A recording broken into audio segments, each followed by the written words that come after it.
ఇవాళ నువ్వు చర్చకు సిద్ధంగా ఉన్నావా?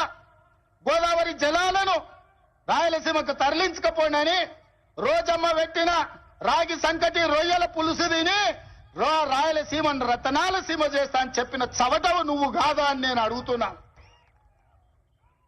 నీకు జీవితం ఇచ్చి నీకు బతకడానికి నీడనిచ్చి నిన్ను ప్రజాప్రతినిధిగా చేసి తెలంగాణ ముఖ్యమంత్రిని చేసిన తెలంగాణను ఎడారిగా మార్చి వందలాది గోదావరి టీఎంసీల నీళ్లను రాయలసీమకు తరలించమని చెప్పింది నువ్వు కాదా? ఇవాళ నువ్వు సిద్ధంగా ఉన్నవా నేను అడుగుతున్న చంద్రశేఖర్ రావు గారు. నీ వంది మాగదులతో మాట్లాడించడం కాదు, నీ శనీశ్వరుడైన అల్లుడితో మాట్లాడించడం కాదు. నేను సిద్ధంగా ఉన్నా.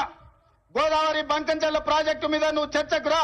స్పీకర్ గారికి ప్రధాన ప్రతిపక్ష నాయకుడిగా లేఖ రాయి. శాసనసభ సమావేశాలు పెడతాం, ఎదురెదురుగా నిలబడతాం, మాట్లాడదాం. ఎవరు నిజాలు, ఎవరు జీవోలు ఇచ్చారు, ఎవరు తెలంగాణను దెబ్బతీసిండ్రో, ఎవరు నువ్వు తెలంగాణను దోక చేసిండ్రో, ఎవరు కాళేశ్వరం కడితే కూలేశ్వరమైందో చర్చ చేయడానికి నువ్వు సిద్ధంగా ఉన్నవా? ఒకరోజు గోదావరి మీద చర్చిద్దాం, రెండో రోజు కృష్ణానది జలాల మీద చర్చిద్దాం. ఉమ్మడి రాష్ట్రానికి ఆనాడు బచావత్తు ట్రిబ్యునల్ 811 టీఎంసీలు ఏకంగా కేటాయిస్తే 811 టీఎంసీలలో తెలంగాణ రాష్ట్రం విడిపోయినప్పుడు నువ్వు పోయి చంద్రబాబు నాయుడు దగ్గర వంగి వంగి సంతకం పెట్టి 512 టీఎంసీలు ఆంధ్రప్రదేశ్ తీసుకోండి, 299 టీఎంసీలు నాకు సరిపోతాయని సంతకం పెట్టింది నువ్వు కాదా? ఇవాళ కాగితాలని శాసనసభ ముందు పెడతా, నువ్వు చర్చకు సిద్ధంగా ఉన్నవా? 10 ఏళ్ల ఏ ఒక్కరోజు కూడా కాగితాలు రాసుకొని పంపకాలు చేసుకున్నా 299 టీఎంసీ నీళ్లు ఎన్నడూ వాడలే. 200 టీఎంసీలు కూడా నికరంగా ప్రతి సంవత్సరం వాడలే. కేటాయింపులు 68% పరివాహక ప్రాంతం తెలంగాణ ప్రాంతంలో ఉంది, ఓన్లీ 32% ఆంధ్రప్రదేశ్ లో ఉంది.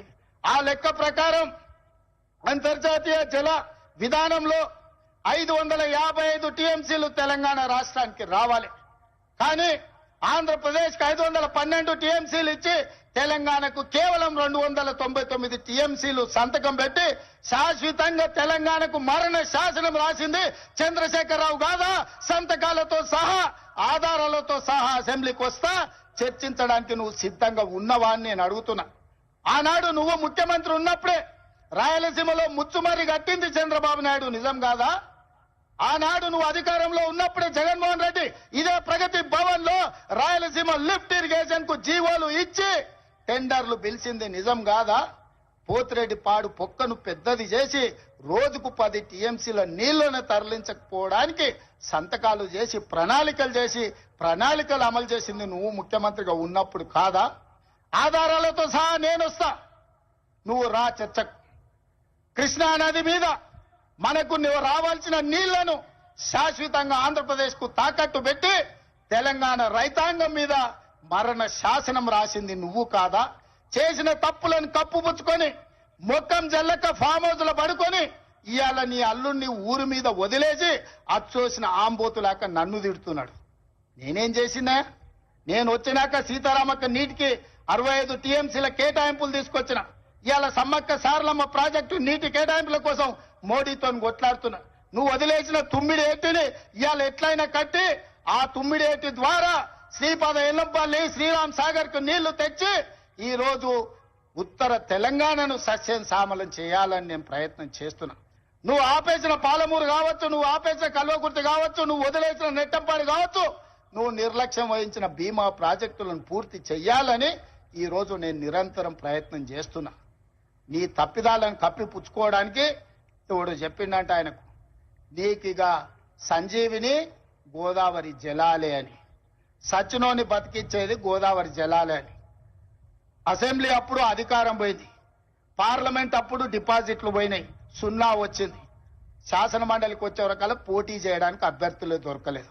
తెలంగాణలో పార్టీ చచ్చిపోయింది, సచ్చిన పాము. ఆ సచ్చిన పాము ఈ రోజు గోదావరి జలాల సెంటిమెంట్ తోని ఇవాళ మంటలు పెట్టి తెలంగాణలో పార్టీ మళ్ళీ బతుకుతుందట. ముందుగాల చూసిరానికి అల్లుని పంపించినాడు, ఎట్లున్నదో చూసిరాపో నేను మళ్ళీ వస్తా అని. ఎట్లకెళ్ళి వస్తావు? తెలంగాణ రైతాంగం అంతా ఎడ్డోళ్ళు అనుకుంటున్నావా, గుడ్డోళ్ళు అనుకుంటున్నావా చంద్రశేఖరరావు? అందుకే ఇవాళ తెలంగాణ రైతాంగం పక్షాన నేను ఈ రోజు ముఖ్యమంత్రి